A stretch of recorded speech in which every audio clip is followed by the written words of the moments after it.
Hi, this is Dr. Duresti with the Cranial Release Technique. Good morning. Happy Halloween to all of you. And I just watched a video by Dr. David Perlmutter addressing the concept of C-sections leading to obesity later in life.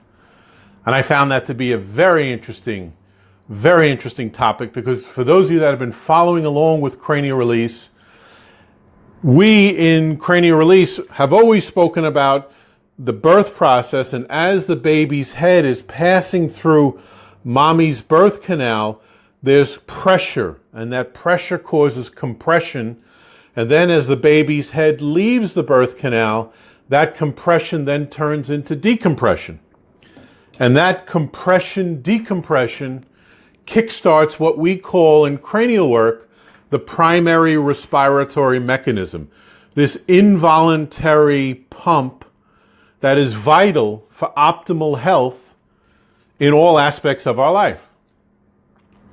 So Dr. David Perlmutter, the author of Grain Brain, just completed a YouTube talking about how C-section deliveries leading to obesity later in childhood, later in life. And again, I will post that somewhere, his YouTube link, so you can read about that and watch it.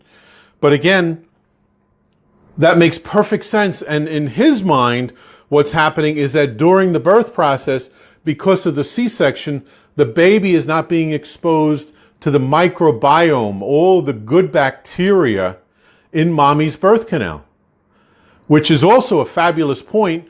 But I believe he's not looking at the mechanical aspect of the birth process. Remember, nature knows best.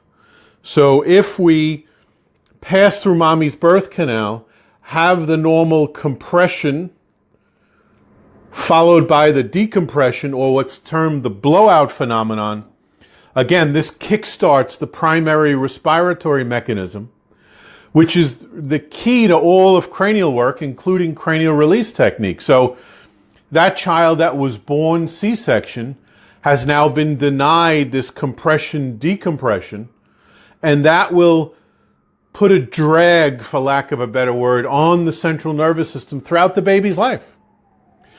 So obviously, the best thing you could do is, whether the child was born natural through the birth canal or C-section, cranial release technique would be indicated after delivery. Better than that would be have mommy receiving cranial release while she's pregnant.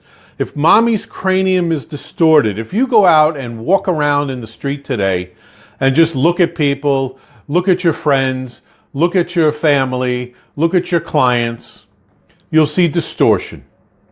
Chances are you're going to see one of the patient's eyes lower than the other, one of the patient's eyes smaller than the other, right versus left. The ears will be either anterior or posterior, forward or backward. One will be higher or lower. And those are all indicators of cranial distortion.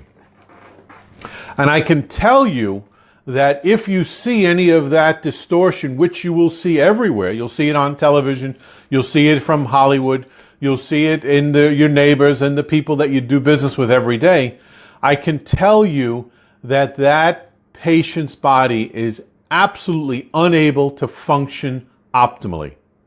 So what we want to do is apply the cranial release technique, open and balance and restore this primary respiratory mechanism. For those of you that are interested in learning more, visit our website, cranialrelease.com.